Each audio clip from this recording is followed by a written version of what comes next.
सती प्रथा पे आपने काफ़ी बात की है, उस बारे में थोड़ा बताइए। ये कब शुरू हुआ, ये नैरेटिव कब से शुरू होना चालू हुआ? लेकिन नैरेटिव तो अंग्रेज़ों के ज़माने से आ रहा है, लेकिन women being burned at the stake ये तो यूरोप में बहुत हुआ था, विच बर्निंग्स। शायद इसलिए उनको ये नॉर्मल लगा कि हाँ दूसरी संस्कृतियाँ भी ये करती होंगी। आपने विच बर्निंग्स के बारे में तो सुना होगा।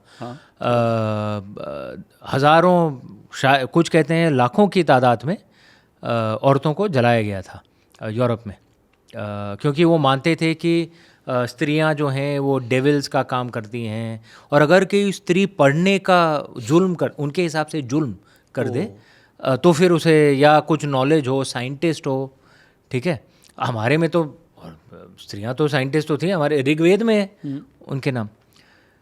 शायद इसलिए उन्होंने ये सोचा था कि भाई हर संस्कृति में ये करता है, ये होता है। लेकिन चलिए हम अपने ही टेक्स्ट को देखते हैं। रामायण महाभारत हमारे एंट्री लेवल टेक्स्ट हैं, आप मानेंगे। ठीक है। सबसे टॉप लेवल पे तो उपनिषद हैं, एक पूरा एक ग्रेजुएशन क्लास है, लेकिन एंट्री लेवल रामायण महाभारत समझाने के लिए तो, समझाने के लिए, ठीक है, आम जनता को समझाने के लिए। रामायण महाभारत में हम विधवाओं की सूची बनाते हैं, लिस्ट बनाते हैं, और आप मुझे बताइए उनमें से सती किसने की? कौशल्या माँ सती की क्या उन्हें? कैकेयी माँ, सुमित्रा माँ, मंदोदरी। महाभारत में कुंती, मत्स्यगंधा जी, वो तो मतलब अपने पति के देहांत के बाद वो तो राज चला रही थी जी। हाँ, सत्य हमें मतलब हमारे आंखों के सामने है, हमें दिखता नहीं है, क्योंकि अंग्रेज़ों ने कह दिया तो सच ही होगा, ठीक है। दूसरी बात है कि क्या ऐसी कोई प्रथा थी जहाँ पुरुष और स्त्री दोनों इच्छा मृत्यु करते थे, मतलब डाइंग बाय सुसाइड? राइट। हाँ, ऐसी प्रथा तो थी।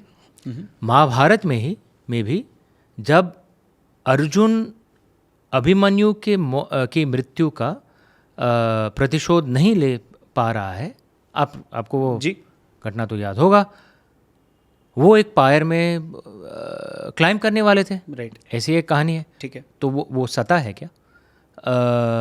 एक हिस्टोरिकल टाइम में, मैं नाम भूल रहा हूँ उनका, एक ऋषि थे, नाम भूल रहा हूँ, क्षमा कीजिए। उन्होंने मैं आपको भेज दूंगा, आप अपने कमेंट्स में डाल दीजिएगा ये गूगल करके। उन्होंने उनको बौद्ध धर्म सीखना था, तो अपने बुद्धिस्ट गुरु के पास गए थे, एक बुद्धिस्ट गुरु के पास, और उन्होंने पूछा उससे कि तुम बौद्ध हो कि नहीं। उन्होंने झूठ बोला कि मैं बौद्ध हूँ, और उन्होंने सीखा। उसके बाद उन्हें प्रतीत हुआ कि मुझे अपने गुरु को झूठ नहीं बोलना चाहिए था, ये अधर्म है, ये पाप है। तो वो खुद उन्होंने एक फ्यूनरल पायर बनाया और उसके ऊपर उन्होंने अपने प्राणों की आहुति दे दी। ये तो पुरुष थे, तो ये सता है क्या?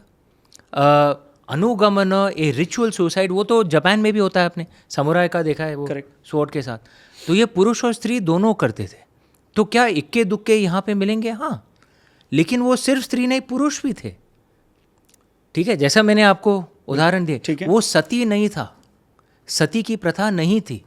सती की प्रथा है कि हमें बताया जाता है कि अगर पति मर गया तो उसकी चिता पे आपको जलना ही है।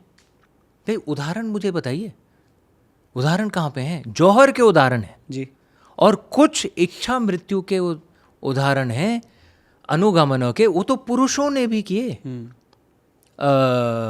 एक रानी की मृत्यु हुई थी, मैं आपको फिर से वो भेजूंगा, ये मैंने अपने एक पॉडकास्ट में डाला था।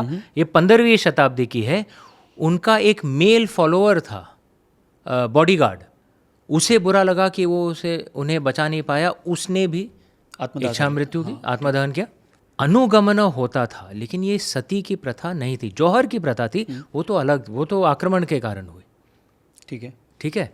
और लास्ट चीज़ मैं ये कहूँगा कि हमें अंग्रेज़ बताते हैं, उनका डेटा बताता है कि हज़ारों की तादाद में अपेरेंटली सती हो रहा था उनके ज़माने में, और उनके आंकड़े बताते हैं कि 90% जो उनका डेटा है वो कलकत्ता और कलकत्ता के इर्द गिर्द ही हो रहा था, बाकी जगह नहीं हो रहा था। ये लॉजिकल है क्या? वो कलकत्ता में रहते थे तो उनके हिसाब से, लेकिन वो तो उनका तो मद्रास में भी था, बड़ा बॉम्बे में भी था, लेकिन वहाँ से कुछ डेटा नहीं आया क्योंकि हुआ ही नहीं था। कलकत्ता में किसी को प्रोपेगेंडा बनाना था तो उसने बना दिया। और उन्होंने कलकत्ता में एक कानून पास कर दिया और अचानक एक ही साल में सब सती जो प्रथा थी बंद हो गई। ऐसा होता है क्या? आज अगर मंदिर का कुछ प्रथा बदलनी है, आपको मालूम है आज के भारत में भी सही बात है, कितना कठिन होता है, और इतनी विशाल प्रथा ऐसे ही समाप्त हो गई। अब लॉजिक देखिए, ठीक है। ये एक्चुअली एक, और मीनाक्षी जैन जी जो हिस्टोरियन है, अभी पद्मश्री राज्यसभा हिस्टोरियन सांसद है, हैं, उन्होंने इसके ऊपर पुस्तक भी लिखी है जो मैंने पढ़ी थी, उसके ऊपर मैंने ये पॉडकास्ट बनाई थी। ये एक प्रोपेगेंडा था ये दिखाने के लिए, भाई तुम लोग तो जाहिल हो, हम गोरे आके तुम्हें बचाएंगे, तुम्हें सिविलाइज करेंगे, ये उसका लॉजिक था। और मैं एक और बात कह दूं, मैं ये नहीं कह रहा कि हमारे पूर्वजों में सब अच्छी बातें थीं, कुछ बुरी बातें नहीं थीं। हाँ, कुछ खामियां थीं जैसे जातिवाद, और उसके ऊपर मैं टिप्पणी करता हूँ जहाँ सुधार की है, लेकिन जहाँ उन पर गलत एक आरोप लगाया गया है जी, उसे हमें डिफेंड करना चाहिए।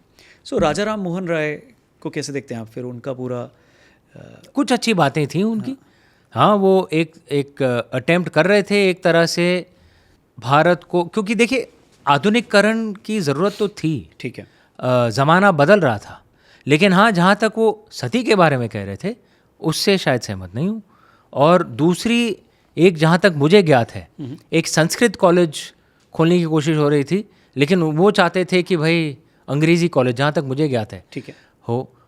शायद वो भी अच्छी बात नहीं है, क्योंकि अगर 1947 में भी ये डिबेट हुआ था कॉन्स्टिट्यूएंट असेंबली में कि क्यों ना संस्कृत को राष्ट्रभाषा बना दी जाए। डॉक्टर आम्बेडकर कह रहे थे संस्कृत को राष्ट्रभाषा बनाओ, क्योंकि हर किसी के लिए वो एक कठिन भाषा हो जाती। अगर आप हिंदी को राष्ट्रभाषा बना रहे हैं तो जिन लोगों के लिए हिंदी मातृभाषा नहीं है उनके लिए कठिनाई हो जाती है, लेकिन उन्होंने कहा अगर संस्कृत बना रहे हो तो हर किसी लिए कठिनाई है। और ये भी था कि संस्कृत अगर हम सीख जाएं तो अपने जो प्राचीन धर्म, सिर्फ धर्म ग्रंथ नहीं, साइंस, सब टेक्स्ट हैं हमारे, पता नहीं करीब 5-10 करोड़ की तो मैन्युस्क्रिप्ट्स हैं हमारे, वो सब हम पढ़ पाएंगे। लेकिन उस समय भी ये गलत निर्णय लिया गया कि भाई अंग्रेज़ी को ऑफिशियल लैंग्वेज बनाते हैं, और पुराने ज़माने में भी अंग्रेज़ों का तो, उनके तो सेल्फिश इंटरेस्ट में था कि अंग्रेज़ी को बनाओ जी, लेकिन हमारा सेल्फिश इंटरेस्ट क्या था? संस्कृत को अगर बना देते राष्ट्रभाषा तो शायद हमारी संस्कृति आज अभी अभी अलग होती थोड़ी। एब्सोल्युटली। किसी एक चोल साम्राज्य के राजा से अगर आपको मिलने का मौका मिलेगा तो किसी? हाँ, एम्परर राजेंद्र चोड़ा। ये हाँ, क्योंकि उन्होंने पूरे साउथ ईस्ट एशिया पे भी आक्रमण करके उस पर विजय प्राप्त की थी। इतना ऐसा नेवी बनाया था, नौसेना बनाया था एकदम अव्वल नंबर की। पूरे मतलब वर्ल्ड में एक टॉप एम्पायर कैसे बनाया जाए उनसे सीख सकते हैं हम, और इतने घोर शिव भक्त थे तो आनंद तो मिलेगा उनसे बात। तो अगर इस पे वेब सीरीज बनती है तो उनका रोल आप किसको देखते हैं निभा सकते हैं आज के टाइम में? रजनीकांत जी। ओके, आप मिले भी रिसेंटली उनसे, कैसा रहा एक्सपीरियंस? अरे बहुत बड़ा फ़ैन रहा हूँ मैं उनका बचपन से। जैसा मैंने आपको बताया 1980s में मैंने तमिलनाडु में पढ़ाई की थी, और आपने सोचा था उनसे मिल? अरे कहाँ उनकी मैंने एक चंद्रमुखी करके पिक्चर थी, ठीक है, हाँ, राइट, तमिल में, आई थिंक वो भूल भुलैया जो है उसके ऊपर आधारित है। तो मैंने चंद्रमुखी पहली बार देखी थी तमिल में विदाउट सबटाइटल्स। रजनीकांत जी की पिक्चर थी, नो सबटाइटल्स नीडेड। और जब मैं उनके साथ इस बार मिला था, मेरे एक मित्र हैं अनामलाई जी, लीडर हैं वो, तो उन्होंने इंट्रोडक्शन किया और रजनीकांत जी इमीडिएटली मान गए। हम उनके फार्म हाउस गए, वहाँ पे मिले। भाई इतने हम्बल, इतने विनम्र इंसान हैं, इतने बड़े इंसान हैं, लेकिन मतलब हम लोग गाड़ी में आए और मैंने सोचा समय मिलेगा हमें, मैं अपना जैकेट पहनूंगा। वो खुद आके मतलब गेट पे खड़े हुए थे और मैं इतना नर्वस हो गया, अरे भाग रहा हूँ, कुछ पहन रहा हूँ जल्दी। और फिर मैं उनको बोल रहा हूँ सर मैं आपका इतना बड़ा फ़ैन रहा हूँ, और वो कह रहे नहीं मैंने आपकी, वो इंग्लिश में कह रहे थे, मैं अनुवाद कर रहा हूँ, मैंने आपकी पुस्तकें पढ़ी हैं, मुझे बहुत अच्छा लग रहा है। तो ऐसा सर ये मतलब मेरा तो जीवन सफल हो गया। और बहुत ही स्पिरिचुअल आदमी है, बहुत स्पिरिचुअल आदमी है, बहुत स्पिरिचुअल आदमी है, बहुत सिंपल आदमी है। और इतनी सफलता के बाद भी, इतने यश के बाद भी इतने डाउन टू अर्थ हैं। हम सब सीख सकते हैं उनसे कि धार्मिक होने का मतलब क्या है।